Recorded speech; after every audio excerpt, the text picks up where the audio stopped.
భాగస్వామ్యం ఇచ్చినటువంటి గౌరవ తిమ్మార్ మల్లన్న గారు ఎమ్మెల్సీ గారిని కార్యక్రమాన్ని ఉద్దేశించి మాట్లాడాలనుకుంటున్నాను. అందరికీ నమస్కారం.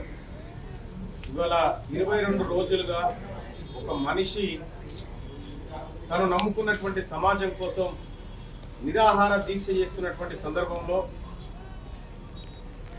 దేశవ్యాప్తంగా కులగణన చేయాలి అనేటువంటి ప్రధానమైనటువంటి డిమాండ్తో ఇవాళ ఢిల్లీ వేదికగా ఓబీసీల నిరసన ఈ రూపంలో తీసుకొచ్చినటువంటి సిద్ధేశ్వర్ పటేల్ గారికి, ఇక్కడ విచ్చేసినటువంటి అందరికీ కూడా పేరు పేరున ధన్యవాదాలు తెలియజేసుకుంటూ, మరీ ముఖ్యంగా సూరజ్ మండల్ గారు, ఆ తర్వాత అనిల్ జైహింద్ గారు, చౌహాన్ సాబ్, సంజీవ్ గారు, ఇక్కడికి వచ్చినటువంటి అందరికి కూడా ఒకే ఒక మాట చెప్తా ఉన్నా, మీరు తీసుకున్నటువంటి నిర్ణయం ఏదైతే ఉందో ఆ నిరసన అందరినీ కదిలించింది, అందరిలో ఆలోచన రేకెత్తించింది. ఇక ఇటువంటి స్ట్రైక్లను మాపైకి వదిలేయండి, మేము రాజకీయ నాయకులుగా దాన్ని మరింత ముందుకు తీసుకుపోయేటువంటి బాధ్యత మరింత పెంచింది. కాబట్టి సిద్ధేశ్వర్ పటేల్ గారు చెప్తున్నది ఒకటే మాట, అన్నా నీవు చేసినటువంటి కార్యక్రమం వృధా కాలేదు, మేమందరం కూడా ఐక్యంగా ముందుకు పోతా ఉన్నాం. ఇవాళ ఖచ్చితంగా తెలంగాణ రాష్ట్రంలో వచ్చే 6 months లో భారీ చేంజెస్ వస్తాయని చెప్పి అనిల్ జైన్ గారు లాంటి వాళ్ళు చెప్తా ఉన్నారు. మరి ఇటువంటి సందర్భంలో మనం కొంత వేచి చూడాల్సినటువంటి అవసరం ఉంది. కానీ एक ही बात कहना चाहूंगा, ये पूरे देशवासियों से, इनका तरफ से, मोदी जी गिनती करो वरना कुर्सी काली कर दो, यही एक ही बात कहना। क्या सेंसस करना है?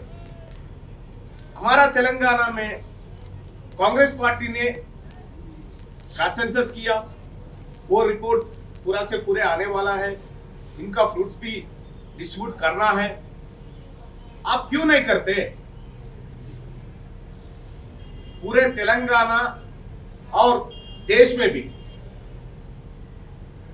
जो पार्टी लोग हैं, सभी पार्टी इसको मदद देना है क्या सेंसस को, और जो लोग हैं इनका खिलाफ आगे वाले चुनाव में इनका खिलाफ वोट डालना पड़ेगी, यही बात कहना चाहिए। అలాగే తెలంగాణ రాష్ట్రంలో మరో భారీ ఉద్యమాన్ని ఈ మూమెంట్ ద్వారా తీసుకురాబోతా ఉన్నాం. నేను రిక్వెస్ట్ చేస్తా ఉన్నా సిద్ధేశ్వర్ పటేల్ గారిని, మీరు విరమించండి, ఆ బాధ్యత మేము తీసుకుంటాం. మేమందరం అనిల్ జైన్ గారు కానీ నేను కానీ మేమందరం కూడా తీసుకొని ముందుకు పోతాం.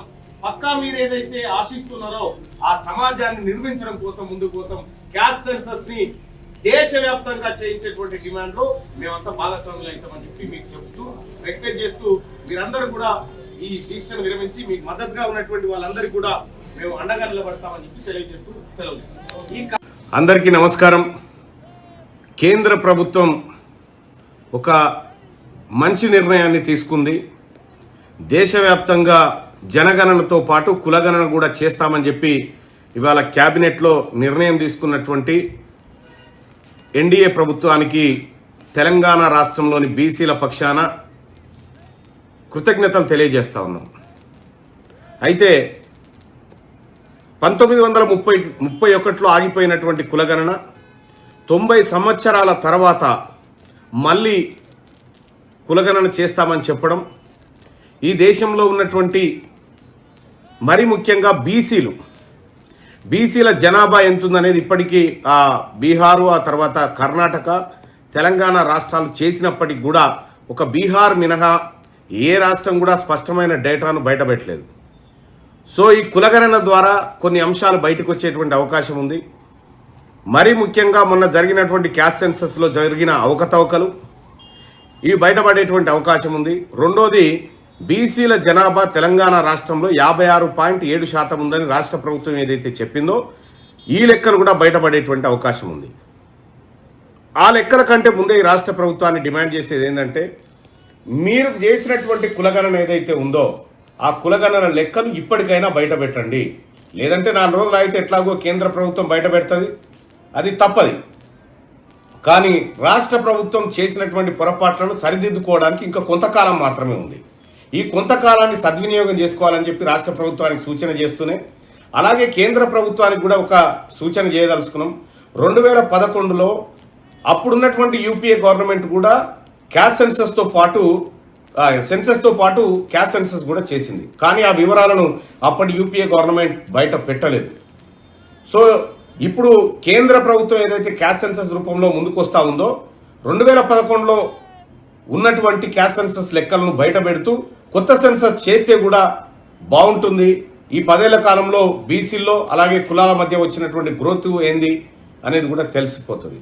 కాబట్టి మరొకసారి తెలంగాణ బీసీ అందరి పక్షాన, బీసీ ప్రజల పక్షాన కేంద్ర ప్రభుత్వానికి కృతజ్ఞతలు తెలియజేస్తా ఉన్నాం. సో ఇదొక మంచి పరిణామం. అలాగే ఈ క్యాస్ట్ సెన్సస్ విషయంలో తెలంగాణ బీసీ జేఏసీ నుంచి, తెలంగాణ బీసీ ఆజాదీ హిందూ పార్టీ నుంచి, హిందూ సంస్థ నుంచి బత్తుల సిద్ధేశ్వర్ గారు దాదాపు 21 రోజుల పాటు ఢిల్లీ కేంద్రంగా 22 రోజుల పాటు నిరాహార దీక్ష చేయడం జరిగింది. సో వీటన్నిటిపైన కేంద్ర ప్రభుత్వం, అలాగే రాహుల్ గాంధీ గారు కూడా కేంద్ర ప్రభుత్వానికి లేఖ రాయడం క్యాస్ట్ సెన్సస్ చేయాలని చెప్పి, ఈ అన్ని పరిణామాల నేపథ్యంలో కేంద్ర ప్రభుత్వం కాస్త ఒత్తిడికి గురై క్యాస్ట్ సెన్సస్ ఒప్పుకున్నట్టుగా తెలుస్తూ ఉంది. సో ఏదేమైనప్పటికీ కూడా తెలంగాణ రాష్ట్రంలో ఉన్నటువంటి బీసీ ప్రజలారా, ఇదొక శుభదినం మనకి. ఎందుకంటే దేశవ్యాప్తంగా జరుగుతున్నటువంటి ఈ క్యాస్ట్ సెన్సస్లో బీసీల వాటా ఏందో తేలేటువంటి సమయం ఆసన్నమైంది. కాబట్టి ఈ తెలంగాణ ప్రజలందరికీ కూడా మరొకసారి అందరి తరఫున నరేంద్ర మోడీ గారికి ధన్యవాదాలు తెలియజేస్తా ఉన్నాం. Thank you.